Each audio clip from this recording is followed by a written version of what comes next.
নমস্কার। রম্য গল্পমালায় সকল শ্রোতা বন্ধুদের জানাই স্বাগত। আপনাদের সাথে আমি রম্য মাইতি। আজ শোনাতে চলেছি সাহিত্যিক কুমারেশ ঘোষের লেখা মজাদার গল্প কাশ্মীরি শাল। অঙ্কনে দিলীপ দাস, গল্প পাঠে আমি রম্য মাইতি। আজকের গল্প কাশ্মীরি শাল। গত বছরে গরমের সময় হঠাৎ হারুদা এসে বলল, এই কাশ্মীরে যাবি বেড়াতে? শুনেই কেমন যেন হকচকিয়ে গেলাম। কাশী নয়, কাছাকাছি কোথাও নয়, একেবারে কাশ্মীর, যাকে বলে ভূস্বর্গে। বললাম, না হারুদা, তুমি না হয় রেলে কাজ করো, পাস পাও, তাই দিল্লি কাশ্মীর ঘুরতে পারো। আমার পক্ষে ট্যাকের কড়কড়ে টাকা বার করে বড়জোর আজমির পর্যন্ত তবু যা হোক করে যাওয়া যেতে পারে। কাশ্মীর মাথায় থাক, যেমন ভারতের ম্যাপের মাথায় আছে।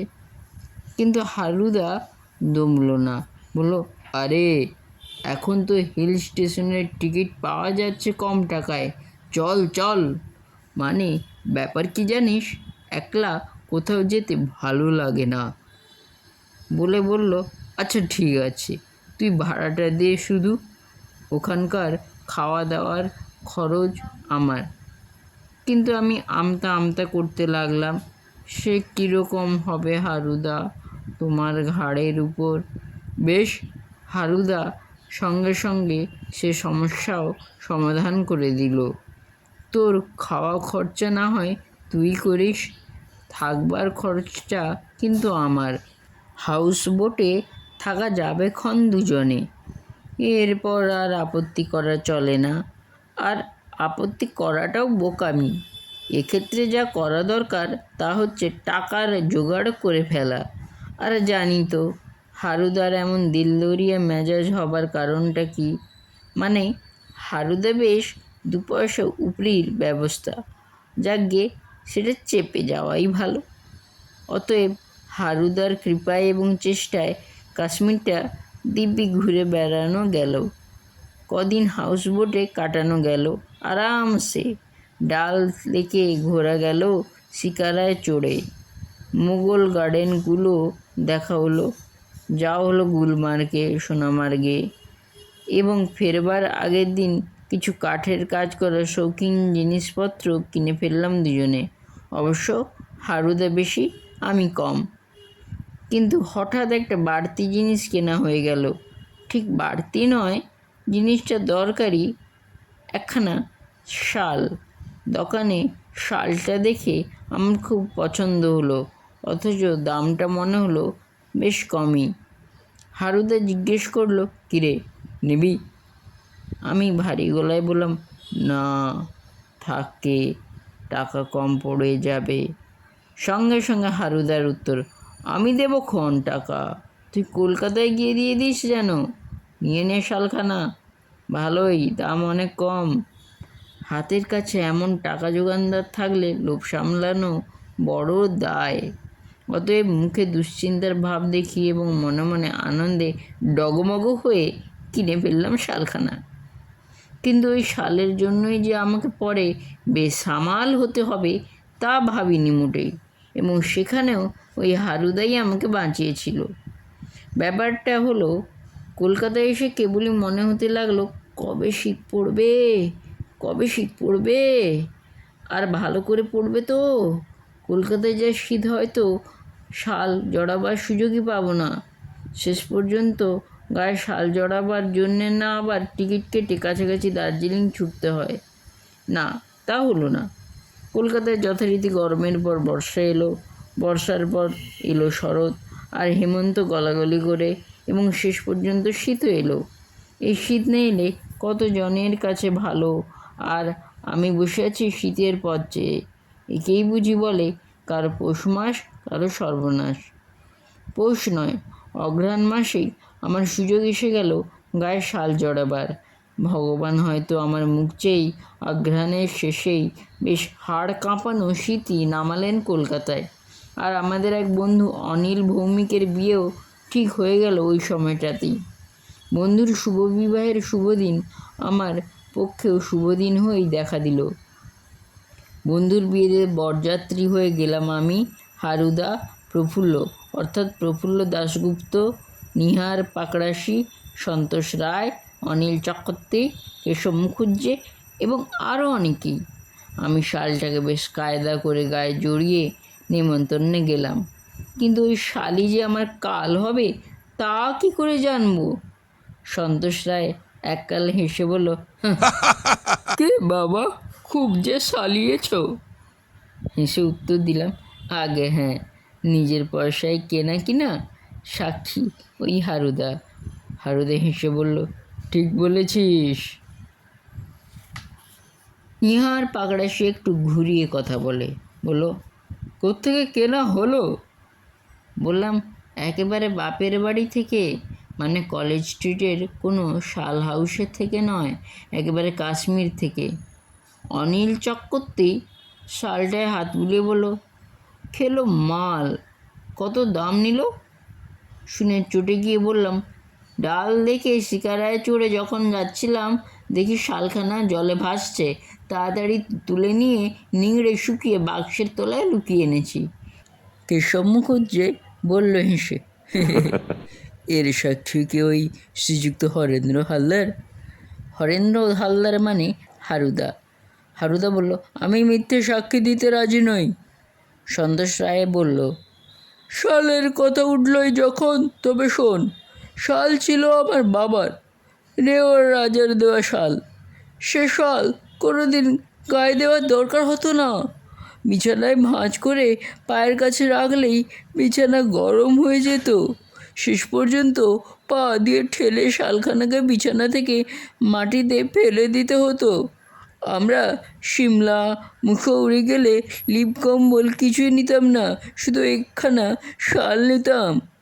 সন্তোষ রায়ের কথা শুনে মনে হতে লাগলো আমার গায়ের শালখানা যেন সেব একটা ভিজের নেতা জড়িয়ে আছি গায়ে। তবু শুকনো গলায় ভিজিয়ে বললাম, শালখানা একবার দেখাস তো। সে শাল আর আছে নাকি? সন্তোষ রায় হাসলো, থাকলে কি আর লেপ কাঁথা কিনে মরি? ওই শালের ভাঁজ না খোলার জন্য পোকায় কেটে ঝাঁঝরা করে দিয়েছিল। হারুদা হেসে বলল, তাহলে বল, ওই ঝাঁঝরা শালের পেছন থেকে হাওয়া দিলে ওটা রুম হিটার হতে পারত। প্রফুল্ল দাশগুপ্ত এবার বলে উঠল, রুম হিটারের কথা যখন উঠলই তখন বলি, কথাটা মিথ্যে নয়। আমার ঠাকুরদার সত্যি এরকমই একটা শাল ছিল বটে। তাঁর শ্বশুর মহাশয় তাঁকে দিয়েছিলেন প্রথম জামাই ষষ্ঠীতে। তিনি নেপালের রাজপরিবারের প্রাইভেট টিউটর ছিলেন কি না? অনিল চক্রবর্তী অধৈর্য হয়ে বলল, তা শালখানার বিশেষ গুণ বর্ণনা করা হোক। প্রফুল্ল দাশগুপ্ত উদাস হয়ে বলল, গুণ? সে গুণ বর্ণিব কেমন করিয়া? শালখানাকে ঘরে আলনায় টাঙিয়ে রাখলেই বাস কাম্পাতি সত্যি একবারে রুম হিটার। তা সেটা কি চোখে দেখার সৌভাগ্য হবে? কেশব মুখুজ্জে তার পানে রাঙানো ঠোঁট নেড়ে জিজ্ঞেস করল। না। প্রফুল্ল দাশগুপ্ত অম্লান বদনে বলল, সে শাল একবার চুরি হতে হতে বাঁচানো গেছিল, কিন্তু শেষ পর্যন্ত আর পারা গেল না।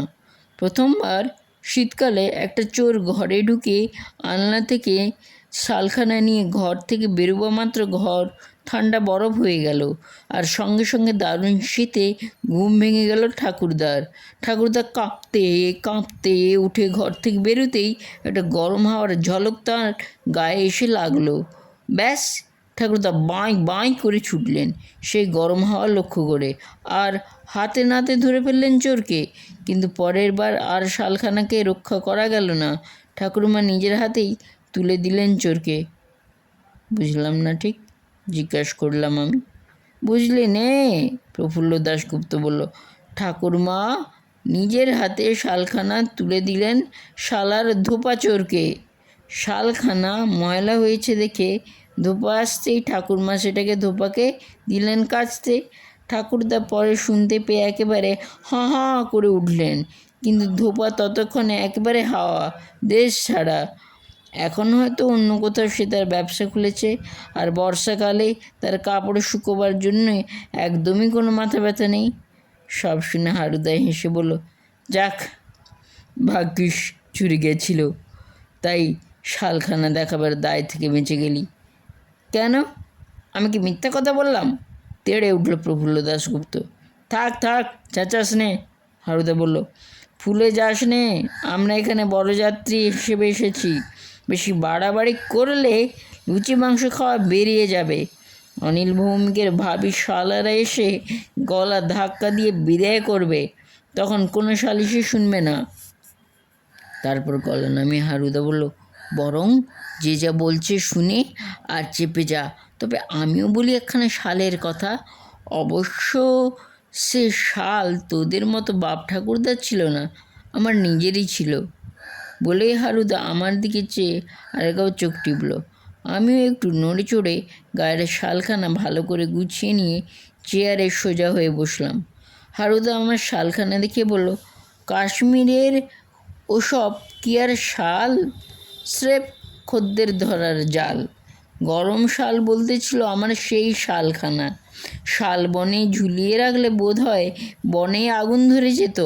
হ্যাঁ, শালখানা আমায় দিয়েছিল তিব্বতের লামা। সেখানে গেছিলাম সার্ভে করতে, কলকাতা টু লাসা মনোরেল হতে পারে কি না তাই সার্ভে করতে গিয়ে তিব্বতের প্রাকৃতিক শোভা দেখে সার্ভে রিপোর্ট লিখতে গিয়ে লিখতে লাগলাম খাতার পর খাতা কবিতা। জানিস তো, বাঙালির ছেলে গোঁপ গজাবার সঙ্গে সঙ্গে কবিতা লেখে, আর আমার তো ওই বাতিকে ছিল। খবরটা কী করে যেন চলে গেল লামার কানে। আমি নাকি আকাশের দিকে চেয়ে চেয়ে পেন্সিল কামড়াই আর কবিতা লিখি। লামার কাছে হাজির হবার তলবিলে আমি তো থরথর করে কাঁপতে লাগলাম। হাজির হতেই লামা আমাকে বসতে বলে হেসে বললেন, তুমি নাকি কবিতা লেখো, শোনাও। সাহস পেয়ে আমি তো কড়া গোছের কতগুলো দুর্বোধ্য কবিতা হাত নেড়ে নেড়ে শুনিয়ে দিলাম। সেসব কবিতার মানে দোভাষী কীভাবে বুঝিয়ে দিল লামাকে জানি নে, কিন্তু পরদিন দেখি একটা অ্যাসবেস্টাসের চ্যাপ্টা বাক্স এসে হাজির বাড়ি। শুনলাম লামা আমার কবিতা শুনে খুব খুশি হয়ে এই দামি গরম শালখানা দিয়েছেন, তবে গায়ে দিতে বারণ করেছেন, বলেছেন গায়ে ফোসকা পড়তে পারে। সন্তোষ রায় বলল, বাবা, এমনি শাল? শোনোই তো আগে। হারুদা থামিয়ে দিয়ে বলল, এমন শাল নিয়ে কি হবে? আমিও তো ভেবেছিলাম, কিন্তু পরে আমার ভুল ভেঙেছিল। গত সালের আগের সালে যখন উত্তরবঙ্গে বন্যা হলো, তখন চারধারে জল থই থই করছে, আগুন কোথায়? আমি একটা উঁচু ঢিপিতে গিয়ে সেই অ্যাসবেস্টাসের বাক্সটার মাঝখানটা ভেঙে সেই তিব্বতী শালের উপরে বড় বড় হান্ডা চাপিয়ে পাড়াশুদ্ধ লোকের খিচুড়ি রান্না করে দিলাম। তাছাড়া ওই শালের উপর তাওয়া চাপিয়ে সকালে রাশি রাশি টোস্ট আর রাত্রে গাদা গাদা রুটি। সবাই এবার হইচই করে উঠল। এ শাল নিশ্চয়ই আছে হারুদা, এই কিন্তু দেখাতেই হবে তোমায়। দেখাতাম, হারুদা গম্ভীর গলায় বলল, কিন্তু গত সালে জলপাইগুড়ির বন্যায় শালখানা ভেসে গেল যে। আসুন, আপনারা সবাই আসুন, জায়গা হয়েছে। অনিল ভৌমিকের এক শালা হাত জোড় করে আমাদের খেতে যেতে বললেন।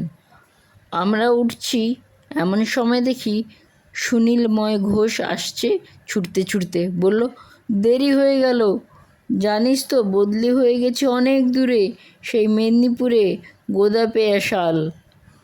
হারুদা সেই রকম গম্ভীর গলাতেই বলল, তাতে ক্ষতি হয়নি কিছুই, বরং জাস্ট ইন টাইম। আগে এলে স্রেফ গাঁজায় দম দিতে হতো। কেমন লাগলো আজকের গল্প? কমেন্ট বক্সে অবশ্যই লিখে জানান। গল্পটি ভালো লাগলে লাইক এবং শেয়ার করতে ভুলবেন না। পরবর্তীকালে নিত্য নতুন নানা স্বাদের গল্প কবিতা শুনতে এখনই আমার চ্যানেলটি সাবস্ক্রাইব করে পাশে থাকুন। ধন্যবাদ।